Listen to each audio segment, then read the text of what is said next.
I broke my chain guide.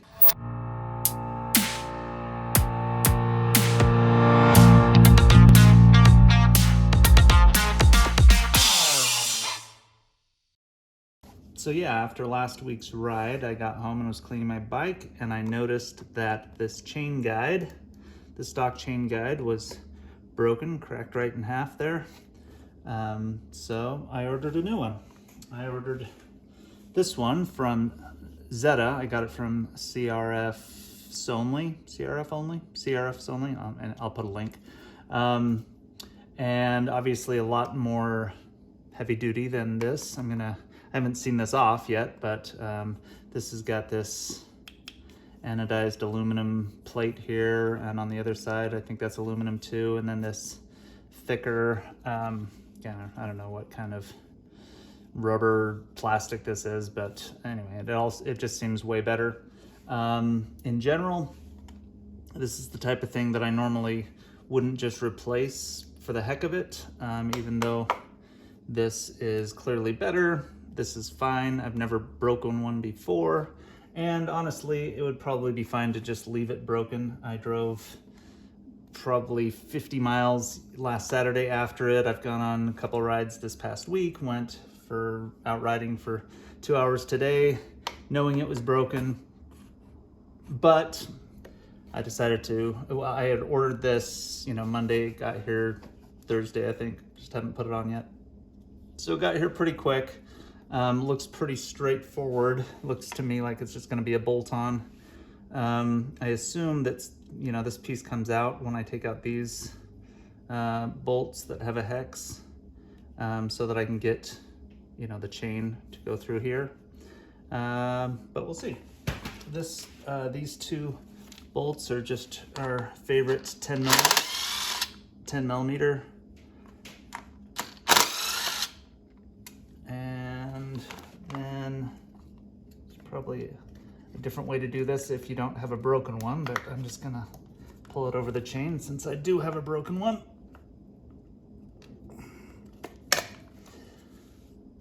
Yeah, so this is just plastic. Doesn't seem super wimpy or anything, but obviously it broke. And where it broke, it wouldn't have if it had this aluminum. This one's obviously a little bit heavier. I think that much weight difference is pretty inconsequential though. What is the chain guide for? I assume to guide the chain. Probably keeps it on the rear sprocket. I don't really know. I think you could probably ride it just fine without it, but I'm not going to do that. So, the Zeta. There's some other options. I think a Cherbus makes one. There's one that looks like a Zeta or an Cherbus on Amazon for like $29 or something, much cheaper. I think this was $69. I'm not sure. It was a little bit pricey, but the Chinese ripoff on Amazon had some mixed reviews about the fit and finish, so I decided it's not that much money as motorcycle parts go, so I decided to get it, and I think it looks nice. It's this anodized aluminum red look. I think it'll look nice on there. We'll see. So first thing I'm gonna do, I hope I'm right. There wasn't any instructions, but I suspect that if I pull these out, this little centerpiece will come out along with this, so that I can just kind of slip it up over the chain and put it all back together, and then bolt the stock bolts will go straight through there and into there. Feels like it fits, so yeah. I think this will be a super simple mod. This is a 4mm Allen wrench hex.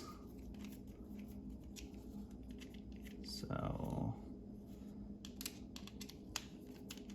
bolt 1,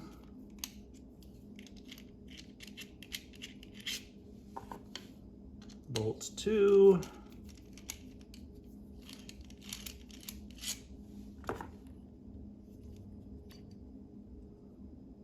okay,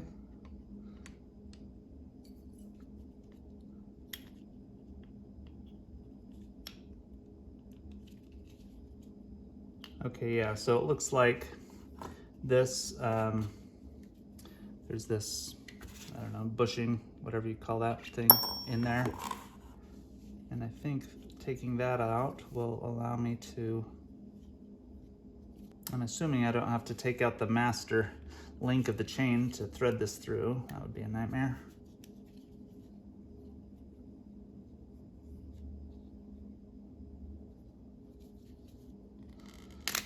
Okay, so it's kind of just clenched in there. You got these pins that are holding, that go into these holes, and you just have to kind of pull this open to get it out. So you put this up like that. This, I'm gonna do it up here so it's a little bit easier to get to. And then these, this goes, you know, little pins up, not like that. So, you know, you're matching this hole up with that hole. And then we'll just kind of pull this apart again to get it to go into those little slots.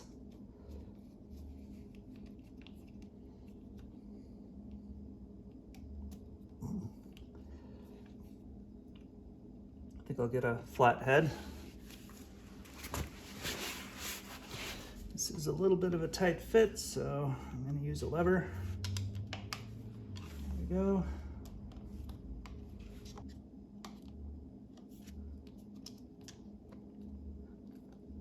There we go. All right, so that's snapped in. Then I'll put this bushing back wherever I put that. There, that goes in like that. Good. And then this goes like this. So it's got a cutout here that matches up with this nub.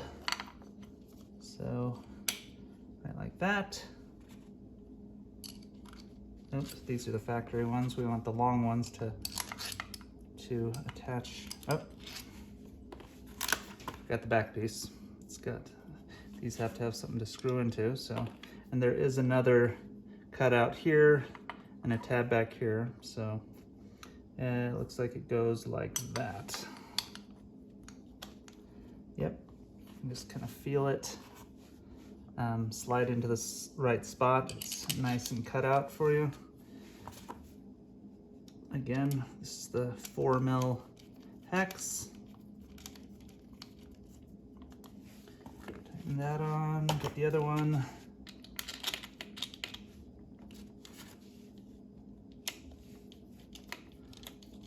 And then it is back to the way it came from the store, but the chain is going through it. So there you go. And then this should just go like that. Take the factory bolts that came off your old chain guard.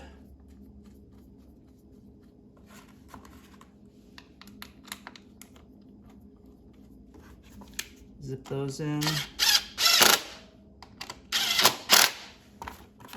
Give this a little bit more of a twist just to make sure it's nice and secure. I don't know if there's a torque rating on these or not. It certainly didn't, well, there's no instructions at all, but they weren't too tight. But it's going metal into metal, so not too much risk of stripping it if you don't give it your all. And that's it. Looks nice. Again, this is not something I personally would have replaced just for the heck of it. But since I did have to replace it, I decided to go with something a little bit nicer than just stock, even though I've actually never broken one of these before. But it looks good. I like that red.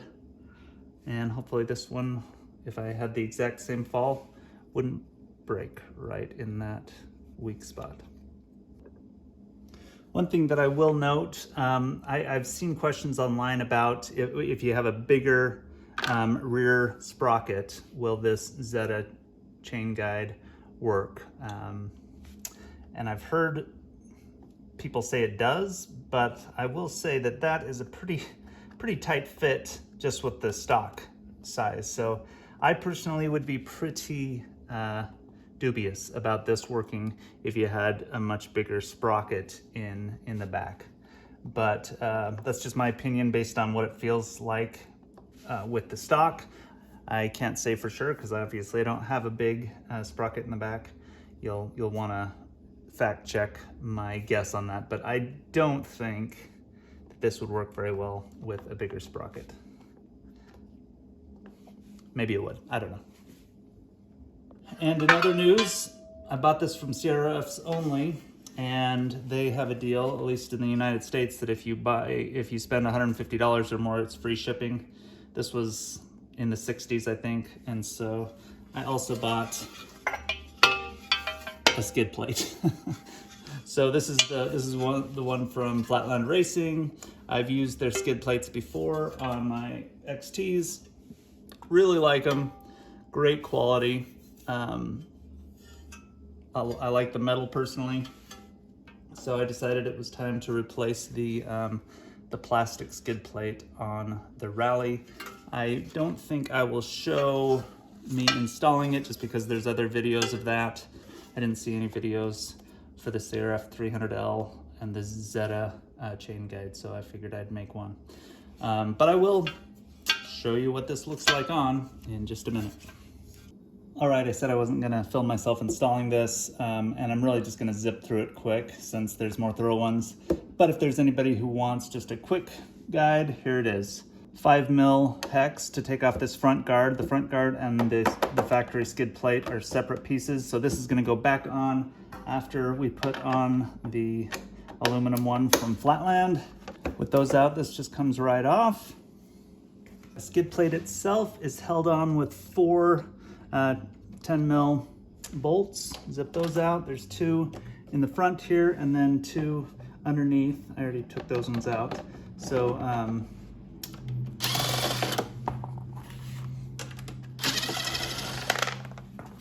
so this is what the stock skid plate looks like on the Rally. Pretty thin, but it hasn't cracked. Pretty flexible. Got some gouges in it, but no cracks. But you'll notice on the stock one, there are 4 tabs that clip into the tabs on the bottom of these side fairings, and you're not gonna have that on the Flatland Racing one. These are just gonna hang here. So, but I'm sure they'll be fine. They're not too flimsy. If anything, they may give a little bit more when I take a fall, making them less likely to crack. At least that is the silver lining that I am deciding to focus on, not being able to clip these into something on the skid plate. But it comes with 2 bolts that fit these threads, so that will go there. And then on the back, it's got these hooks that screw in. I'm sure that's a 5mm hex as well. And you take that out and it goes over these bars of the frame. And so it doesn't use the underscrews like the stock one does. It's actually hooking onto the frame, which I kind of like. And that will sit like that. So first thing I need to do is take out these bolts that hold on these hooks that go underneath for the frame. Then I'm going to use the new bolts. These are the ones that came with the skid plate from Flatland. I believe they're 10mm as well. They are. So I'm going to put in the front part first, straight through here. And my driver doesn't quite fit back there, so I'm going to do it the old-fashioned way. And I don't know the torque spec for this bolt here, so I'm just going to kind of do it until it feels pretty snug to me. And I'm just going to show one side because it's going to be identical on the other. I'm going to take this aluminum piece here that came with the skid plate along with the 5mm hex bolt that came with it as well. Hook it over the frame. Probably should have done this before I tightened up the front ones, but that's all right.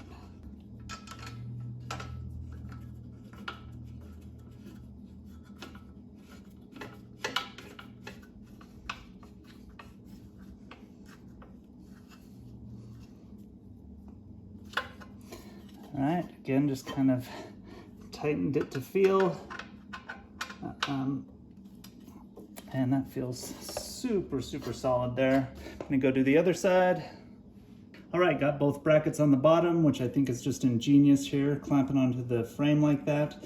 The only one recommendation I would say for installing this thing, all super easy, but I would not crank everything down. And this is typical for installing most things or building things, but don't tighten everything down until you have them all started.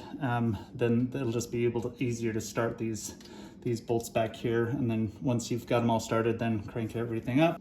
So all that's left to do now is to replace the cover that protects the muffler header and a little bit of the engine back there, a little bit of the frame. Looks to me like there's a little notch there on the top of these little tabs that lines up with the top edge here, if you can see that, hopefully.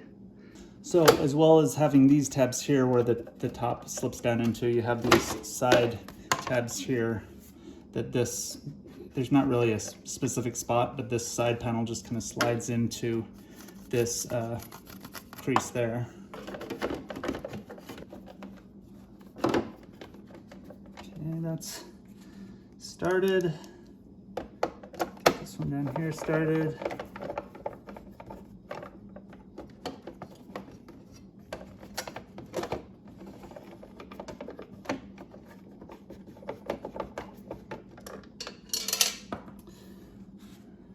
One nice thing about this skid plate is it's got a bunch of holes at the bottom. I just dropped this little bolt down and it fell down between the skid plate and the bike and it just plopped right out of the hole, so bonus. Now these bolts are just going into plastic, so I definitely wouldn't crank down too hard on them, just kind of get them snug.